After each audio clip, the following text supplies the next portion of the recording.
ಎಲ್ರಿಗೂ ನಮಸ್ಕಾರ. ಹಿಮಗನ postal training academy Bengaluru ಎಲ್ರಿಗೂ ಸ್ವಾಗತ. ಇವತ್ತು ನಾವು ಪರ್ಸೆಂಟೇಜ್ ಅನ್ನೋ ಟಾಪಿಕ್ ಮೇಲೆ ಕಲಿತಾ ಹೋಗೋಣ.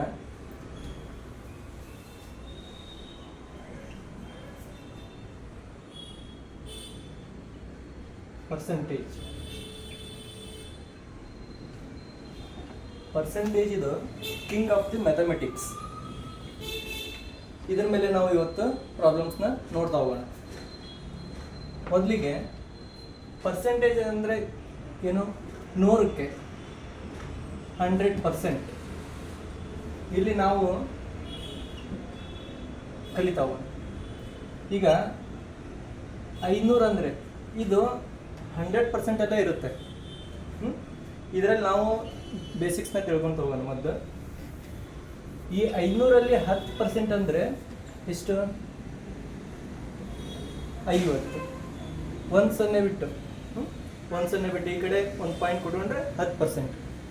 ಇದೇ ರೀತಿ 600ರಲ್ಲಿ ನೋಡಿದರೆ ಎಷ್ಟಾಗುತ್ತೆ?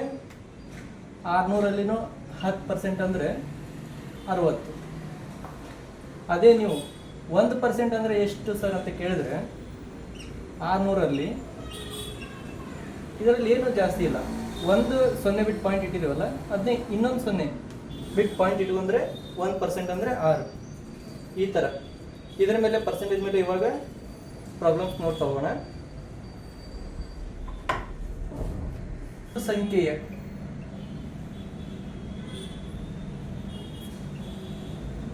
ಒಂದು ಸಂಖ್ಯೆಯ 12%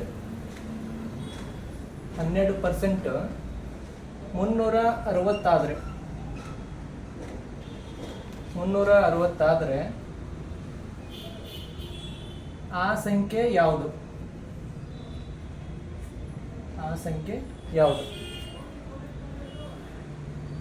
ಒಂದು ಸಂಖ್ಯೆಯ ಕ್ವಶನ್ ಅರ್ಥ ಮಾಡ್ಕೊಳ್ಳಿ. ಒಂದು ಸಂಖ್ಯೆಯ 12% 360 ಆದರೆ ಆ ಸಂಖ್ಯೆ ಯಾವುದು? ಇದರಲ್ಲಿ ನಾವು ಯಾವಾಗಲೂ ತಿಳ್ಕೊಬೇಕಾಗಿದ್ದು, ಒಂದು ಸಂಖ್ಯೆ ಅಂದ್ರೆ ಏನ್ರಿ? ಒಂದು ಸಂಖ್ಯೆ ಅಂದ್ರೆ ಯಾವಾಗಲೂ 100. ಅದು ಯಾವಾಗಲೂ 100% ಇರುತ್ತೆ. ಇಲ್ಲಿ ನಮ್ಗೆ ಕೊಟ್ಟಿರೋದೇನು? 12%. 360 ಅಂತ ಹೇಳಿದ್ದಾರೆ. ಹಾಗಿದ್ರೆ ನಾವು ಒಂದು ಸಂಖ್ಯೆ 100ಕ್ಕೆ ಎಷ್ಟು ಅಂತ ಕಂಡುಹಿಡಬೇಕು. 12 ಬಗ್ಗೆಲಿ 36 ಇದೆನಾ? ಇದೆ. ಡೈರೆಕ್ಟಾಗಿ 12 3 36, 0 ಹಾಗೆ 100ಕ್ಕೆ 130 3000. ಆ ಸಂಖ್ಯೆ ಯಾವುದಂದ್ರೆ ಇದೇ ಈ 3000ನೇ ಆ ಸಂಖ್ಯೆ. 2 ಲೈನ್ ಮೆಥಡಲ್ಲಿ ಇದು. ನೀವು ಎಕ್ಸ್ ಮೆಥಡಲ್ಲಿ ಬಿಡಿಸ್ತಾ ಹೋದರೆ ತುಂಬ ಜಾಸ್ತಿ ದೊಡ್ಡದಾಗ್ತೈತೆ. ಎಕ್ಸಾಮಲ್ಲಿ ಆ ಟೈಮ್ ಸಿಗಲ್ಲ ನಿಮಗೆ. ಈ ಥರ ಒಂದು ಸಂಖ್ಯೆ 12% 360 ಆದರೆ ಆ ಸಂಖ್ಯೆ 3000 ಆಗಿರುತ್ತೆ. ಅರ್ಥ ಆಯ್ತು ಎಲ್ರಿಗೂ? ಓಕೆ, ನೆಕ್ಸ್ಟ್ ಹೋಗೋಣ. ನೋಡಿ, ಕೆಲವೊಂದಿಷ್ಟು ಜನ ಶಾರ್ಟ್ಕಟ್ಕಿನ ಯಾವಾಗಲೂ ಶಾರ್ಟ್ಕಟ್ ಆಗಲ್ಲ, ನಮ್ಗೆ ಎಕ್ಸ್ ಮೆಥಡ್ ಬೇಕು ಅಂತ ಕೇಳ್ತಾರೆ. ಎಕ್ಸ್ ಮೆಥಡ್ ತಿಳ್ಕೊಳ್ತಾ ಹೋದಾಗ ಇದನ್ನೇನಿಲ್ಲ, ಓರೆ ಗುಣಾಕಾರ ಮಾಡ್ಕೊಳ್ಳೋದು ಅಷ್ಟೇ. 12%ಗೆ 360 ಅಂತ ಕೇಳಿದ್ದಾರೆ. 100%ಗೆ ಎಷ್ಟಾಗುತ್ತೆ ಅಂತ ಇಲ್ಲಿ ಇದನ್ನು ಕ್ರಾಸ್ ಮಲ್ಟಿಪ್ಲಿಕೇಶನ್ ಮಾಡಿಕೊಂಡ್ರೆ 100 divided by 360, 100 into 360 divided by 12.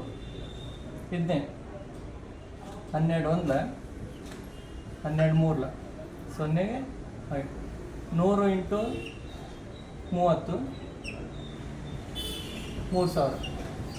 ಮಾಡೋ ಮೆಥಡ್ ಅಷ್ಟೇ ಬೇರೆ, ಉತ್ತರ ಒಂದೇ. ಇದು ಎಕ್ಸ್ ಮೆಥಡ್. ಅರ್ಥ ಆಗಲಿಲ್ಲ ಅಂದರೆ ಬರ್ಕೊಳ್ಳೋವಾಗಲೇ 12ಕ್ಕೆ 360 ಆದರೆ 100ಕ್ಕೆ ಎಷ್ಟು? ಎಕ್ಸ್. ಈ ಎಕ್ಸ್ನ ಇಲ್ಲಿ ತೊಗೊಂಬಂದಿದ್ದೀನಿ.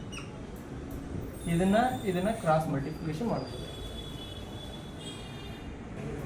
Next question. ಒಂದು ಶಾಲೆಯಲ್ಲಿ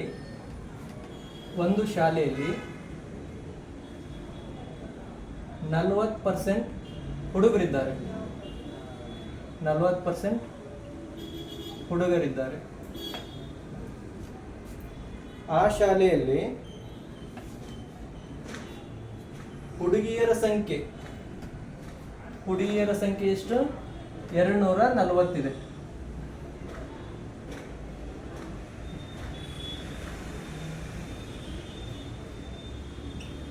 ಹುಡುಗಿಯರ ಸಂಖ್ಯೆ 240 ಆದ್ರೆ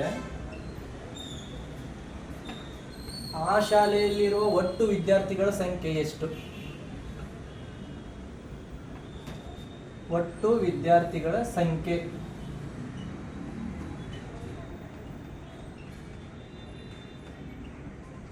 ಕ್ವಶನ್ ಬರ್ದಿಲ್ಲ ನಾನು. ಕ್ವಶನ್ ಬರಿತಾ ಹೋದ್ರೆ ಸಮಯ ಜಾಸ್ತಿ ಆಗ್ತದೆ. ಒಂದು ಶಾಲೆಯಲ್ಲಿ 40% ಹುಡುಗರಿದ್ದಾರೆ. ಆ ಶಾಲೆಯಲ್ಲಿ ಹುಡುಗಿಯರ ಸಂಖ್ಯೆ ಎಷ್ಟಿದೆ? 240 ಇದೆ. ಹಾಗಾದ್ರೆ ಆ ಶಾಲೆಯಲ್ಲಿರೋ ಒಟ್ಟು ವಿದ್ಯಾರ್ಥಿಗಳ ಸಂಖ್ಯೆ ಎಷ್ಟು ಅಂತ ನಮ್ಮ ಪ್ರಶ್ನೆ. ಇದನ್ನ ಯಾವ ರೀತಿ ಮಾಡ್ತೀರಾ? ಈಗ ಮ್ಯಾಥಮೆಟಿಕ್ಸ್ ಅಲ್ಲಿ ಎಲ್ಲನೂ ನಾವು ಕನ್ನಡ ಇಂಗ್ಲಿಷ್ ಆ ಥರ ಉದ್ದುದಾಗೆ ಎಕ್ಸ್ಪ್ಲನೇಷನ್ ಮಾಡ್ತಾ ಹೋಗಲ್ಲ. ನಮ್ಗೆ ಎಷ್ಟು ಯಾವ ಪಾಯಿಂಟ್ಸ್ ಅಲ್ಲಿ ಏನು ಬೇಕೋ ಅದನ್ನೇ ತಗೊಂಡ್ರೆ ಸಾಕು. ಈಗ ಇದನ್ನ ಬಿಡಿಸ್ತಾ ಹೋಗೋಣ. ಏನು ಸೊಲ್ಯೂಷನ್ ಅಂದ್ರೆ, ಒಂದು ಶಾಲೆಯಲ್ಲಿ ಅವ್ರು ಕೇಳಿರೋದು ಒಟ್ಟು ವಿದ್ಯಾರ್ಥಿಗಳ ಸಂಖ್ಯೆ. ಒಟ್ಟು ಅಂದ್ರೆ ಏನ್ರಿ? ಪರ್ಸೆಂಟೇಜಲ್ಲಿ ಯಾವಾಗಲೂ ಒಟ್ಟು ಸಂಖ್ಯೆ ಒಟ್ಟು ಏನಾದ್ರು 100% ಆಗಿರುತ್ತದೆ. ಈ 100% ಅಲ್ಲಿ ನಮಗೇನು ಹೇಳಿದಾರೆ ಅವರು? 40% ಹುಡುಗರಿದ್ದಾರೆ ಅಂತ ಹೇಳಿದರು. 40% ಹುಡುಗರು,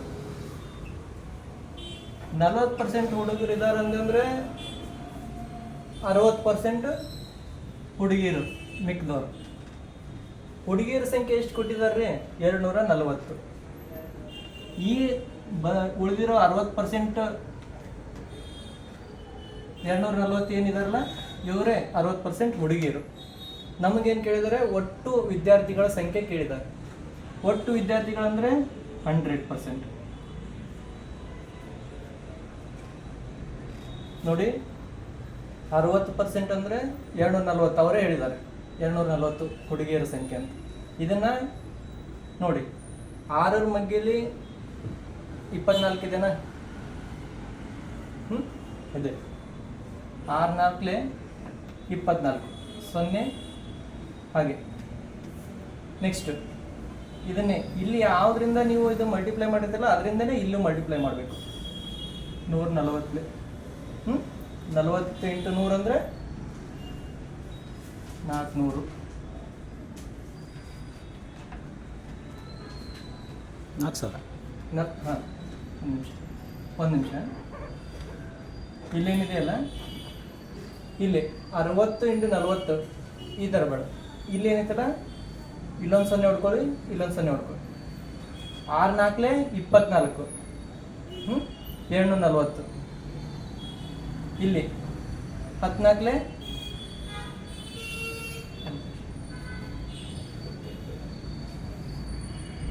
240. 100 × 4 ಅಂದರೆ 400. ಒಟ್ಟು ವಿದ್ಯಾರ್ಥಿಗಳ ಸಂಖ್ಯೆ ಇಲ್ಲಿ 400. ಅದನ್ನೇ ನಾವು ಮತ್ತೆ ನಮಗೆ ಹುಡುಗರ ಸಂಖ್ಯೆನೂ ಬೇಕಪ್ಪ ಅಂದ್ರೆ